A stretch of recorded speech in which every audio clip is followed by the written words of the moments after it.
Friends, வீட்டில் எந்த snacks இல்லைனாலும் பரவாயில்ல, இட்லி மாவு இருந்தால் போதும். கிறிஸ்பியாக புசு புசுன்னு போண்டா செய்யலாம். செய்முறையை பார்க்குறதுக்கு முன்னாடி போண்டா பாருங்கள் எவ்வளோ கிறிஸ்பியாக புசு புசுன்னு இருக்குது.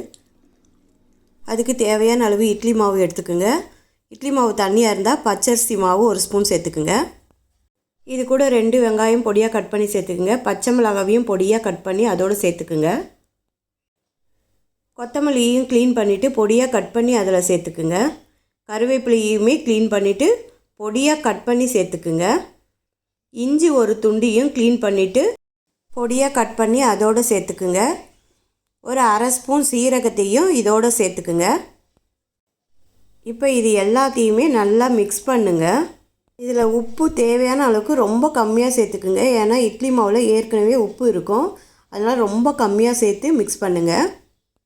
நம்ம ஸ்பூனில் மிக்ஸ் பண்ணுறத விட கையில் மிக்ஸ் பண்ணும்போது தான் நல்லாயிருக்கும். ஏன்னா வெங்காயம் அந்த கருவேப்பிலை எல்லாத்தையுமே நசுக்கி அதை நம்ம மிக்ஸ் பண்ணோம்னா அதில் அந்த டேஸ்ட் இறங்கும்.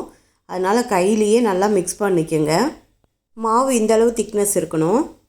இப்போ வானலில் ஆயில் சூடாகிடுச்சான்னு செக் பண்ணிவிட்டு குட்டி குட்டி போண்டாவாக போட்டு நம்ம ஃப்ரை பண்ணி எடுக்க வேண்டியது தான். பாருங்கள், ஒவ்வொன்றா இந்த மாதிரி குட்டி குட்டியாக போடணும்.